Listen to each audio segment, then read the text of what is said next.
लपंडाव मालिकेच्या पुढील काही येणाऱ्या भागांचे अपडेट जाणून घेऊया आपल्या आजच्या या व्हिडिओमध्ये. चला तर मग प्रेक्षकांनो सुरुवात करूया आपल्या व्हिडिओला.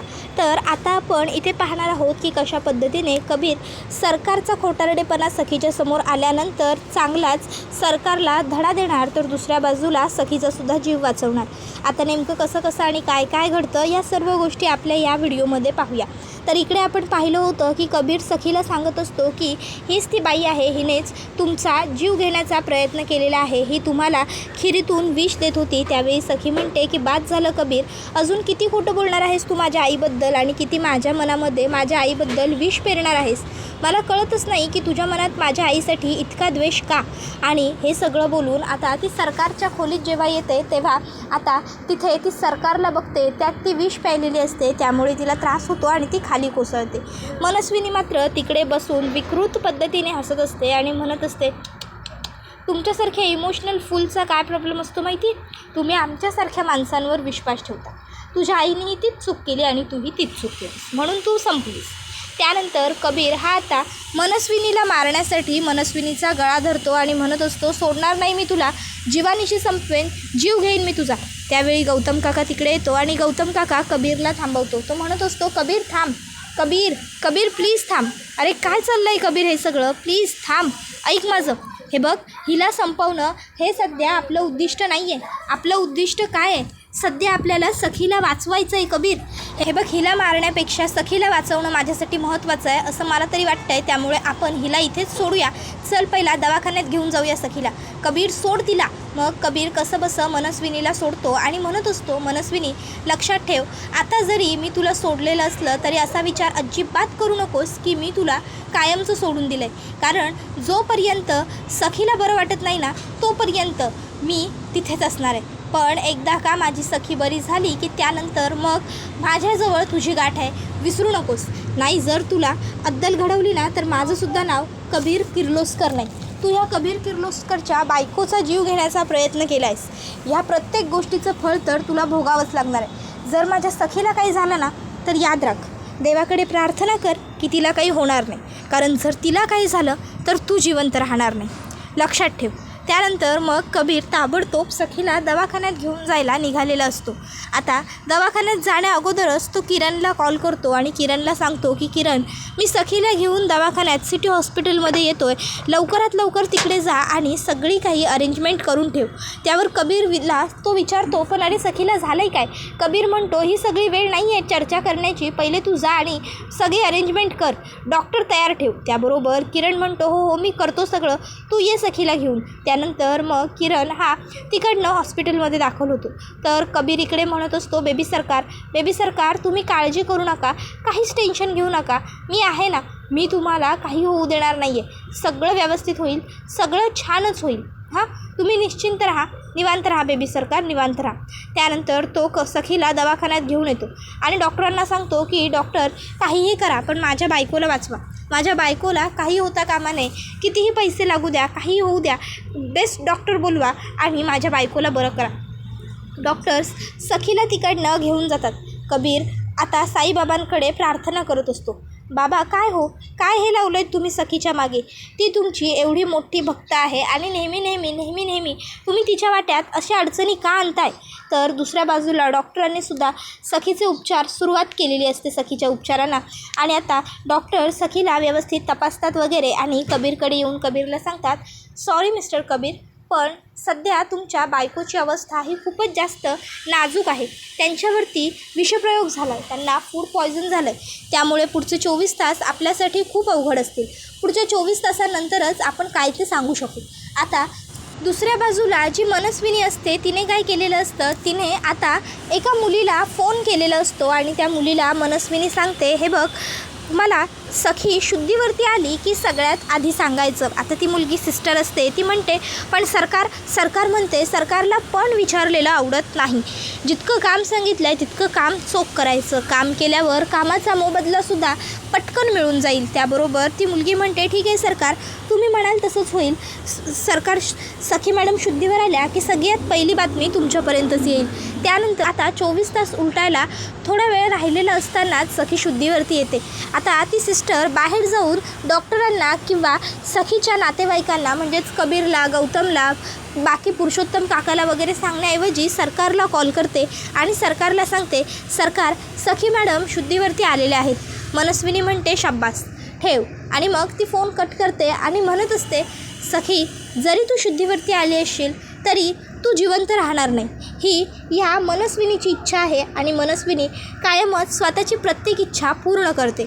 सखी मी येते तुझा काळ बनवून तुला शेवटची आदरांजली, श्रद्धांजली वाहिण्यासाठी.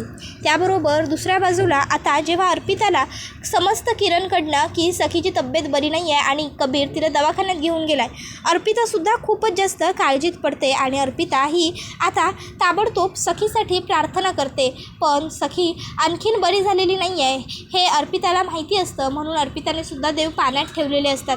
अर्पिताला सखी शुद्धीवरती आल्याचं माहीतच नसतं, त्यामुळे ती गणपती बाप्पाकडे प्रार्थना करत असते, बाप्पा काय रे, काय माझ्या कबीरच्या बाबतीत हे सगळं घडवतोयस. आधी लहान वयात, कोवळ्या वयात त्याचे वडील हिरावून घेतलेस, त्याच्या कोवळ्या मनावरती नको ते आघात घडवून दिलेस. आता कुठे ते सगळ्यातून तो सावरत होता, ते घाव भरून निघत होते, सखीच्या प्रेमाचं मलम त्याच्यावरती लागत होतं.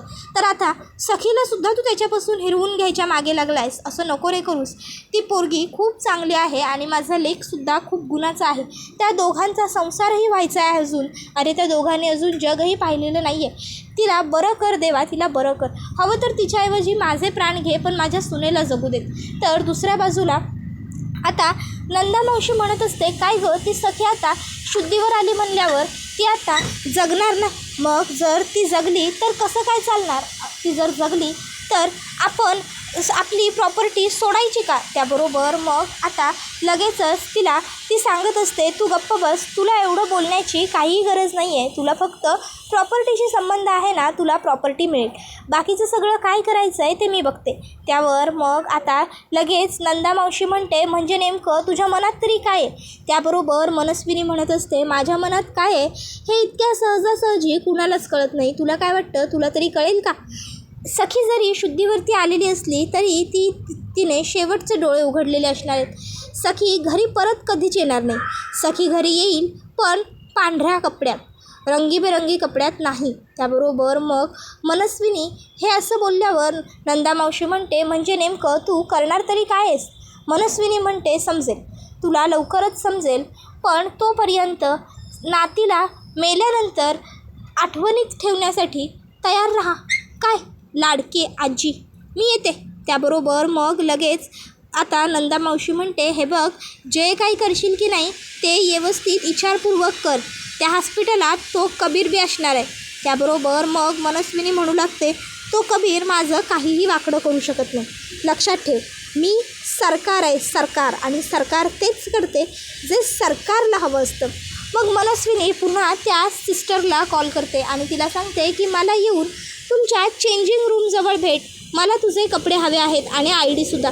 ती सिस्टर घाबरल्यापणे बोलते, मॅम अहो नको ना, मी जर तुम्हाला माझा ID आणि ड्रेस दिला तर मी काय करू. अहो खूप मोठा गोंधळ होऊ शकतो इकडे. मनस्विनी म्हणते, जितकं सांगते तितकं कर. नोकरी जाईल अशी भीती बाळगू नकोस. नोकरी जरी गेली तरी तुला आयुष्यभर पुरतील एवढे पैसे मी देईन. त्यानंतर मग ती सिस्टर पर्यायांती सरकारचं ऐकते आणि सरकारला स्वतःचे कपडे आणि ID देते. मग सरकार आता सखीच्या वॉर्डमध्ये येते. आता कबीर बाहेरच बसलेला असतो. कबीरला काहीतरी वेगळेपण ह्या सिस्टरच्या चालण्यात जाणवतं. कबीर विचार करतो, काहीतरी वेगळं वाटतंय. मग तो आतमध्ये येऊन बघतो तर मनस्विनी सखीला इंजेक्शन द्यायला आलेली असते. कबीर येतो आणि मनस्विनीचा हात पकडतो आणि मनस्विनीला मागे फिरवतो आणि बघतो तर काय तिकडे सरकार असते. कबीरचा आता तोल सरकतो, कबीर भडकतो आणि कबीर आता मनस्विनीचा गळा आवळत म्हणतो, अजूनही तुझी मस्ती गेलेली नाही का, अजूनही तू माझ्या बायकोच्या जीवावर उठली आहेस का, आता तर मी तुला सोडतच नसतो. त्यावेळी मग सखी आता कबीरला म्हणत असते, कबीर प्लीज असं नको करूस, कबीर प्लीज सोड तिला, कबीर प्लीज सोड. अरे माझी आई कुठे आहे, माझी आई जिवंत आहे का नाही हे सगळं तिलाच तर माहिती आहे ना. कबीर, कबीर प्लीज सोड तिला, कबीर सोड ना तिला प्लीज, कबीर सोड प्लीज. कबीर, कबीर अरे माझ्या आईला जर परत मिळवायचं असेल ना तर ह्या मनस्विनीला मारून चालणार नाही, हिने जिवंत राहायला हवं. कबीर प्लीज सोड ना, Kabir please please. Kabir I am requesting to you. Kabir मी हात जोडते तुझ्यासमोर, मला माझी आई हवी आहे रे परत. Kabir please please. आता सखी एवढं प्लीज प्लीज करत असते, त्यामुळे कबीरला मनस्विनीला सोडावंच लागतं. त्यानंतर सखी म्हणत असते, हिला काही आपल्याला असंच सोडायचं नाही आहे, आपण हिला कायमचं पोलिसांच्या ताब्यात देऊन टाकायचं आहे. हिचं काय करायचं ते आता याच्यापुढे पोलिसच ठरवतील. उगाचच्या उगाच हिला मारण्यासाठी तू स्वतःचे हात खराब करून घेण्याची काहीही गरज नाही आहे कबीर. डोंट वरी, पोलिसांना कॉल कर, पोलीस बोलाव, हिला पोलीसच घेऊन जातील. आता कबीर आणि सखी हे दोघंजणं बोलत असेपर्यंत मनस्विनी बरोबर संधी साधते आणि कबीरच्या हाताला हिसका देऊन ती तिकडनं पळून जाते. आता सखी आणि कबीर बोलताना मनस्विनी पळून गेल्यामुळे कबीर सखीला म्हणतो, बेबी सरकार, अहो काय केलं तुम्ही तुम्ही त्या मनस्विनीला पळून जाण्यासाठी संधी दिलीत. आता ती आपल्याला सापडेल असं वाटतंय का तुम्हाला? उगाच तुम्ही मला तिला सोडायला लावलं बेबी सरकार. मी तर आता तिला सोडलंच नसतं, कायमचं संपवून टाकलं असतं. म्हणजे हा कायमचा सगळा लपंडाव संपून गेला असता, काही उरलंच नसतं. त्यावर सखी म्हणते, नाही कबीर, तुला वाटतंय तितकं हे सगळं सोपं नाही आहे. माझी आई अजूनही तिच्यात आवडीत आहे. माझी आई कुठे आहे, कशी आहे, काय आहे हे जाणून घ्यायचं असेल तर माझ्याकडे पर्याय नाही आहे कबीर. काळजी करू नकोस, जाऊन जाऊन ती जाईलच कुठे, शोधू आपण तिला बरोबर. Kabir, I am extremely sorry. मी तुझ्यावरती विश्वास नाही ठेवला. मी विश्वास ठेवायला हवा होता Kabir. I am sorry, I am so sorry Kabir, sorry. असं म्हणत आता सखी रडू लागते. आता सखीला धापा लागायला लागतात. त्यावेळी कबीर तिच्या जवळ येतो आणि तिला सावरत म्हणतो, बेबी सरकार, सावरा स्वतःला. काय करताय तुम्ही हे सगळं? प्लीज प्लीज रडू नका. आणि हा कबीर किर्लोस्कर असताना तुम्हाला काही होणार नाही. मी आहे ना, मी आहे, तुम्ही निवांत राहा. आणि मग कबीर सखीला मिठी मारतो आणि सखीला तो शांत करू लागतो, सखीला तो आधार देत असतो. त्याबरोबर हा व्हिडिओ इथेच संपतो. व्हिडिओ आवडला असेल तर व्हिडिओला लाईक करा, चॅनलवर नवीन असाल तर चॅनलला सबस्क्राईब करा आणि बेल आयकॉन आठवणीने प्रेस करा, जेणेकरून तुम्हाला पुढच्या प्रत्येक व्हिडिओचं नोटिफिकेशन मिळत जाईल आणि सर्व व्हिडिओंचा आनंद हा अगदी उत्तम पद्धतीने घेता येईल. चला तर मग प्रेक्षकांनो, आजच्यापुरतं इथेच थांबूया. पुढचा व्हिडिओ येईपर्यंत या व्हिडिओचा आनंद घेत राहा. टाटा, बाय बाय, धन्यवाद, take care all of you. Lapandav ही मालिका तुम्हाला कशी वाटते हे आम्हाला कमेंटमध्ये नक्कीच सांगा. धन्यवाद.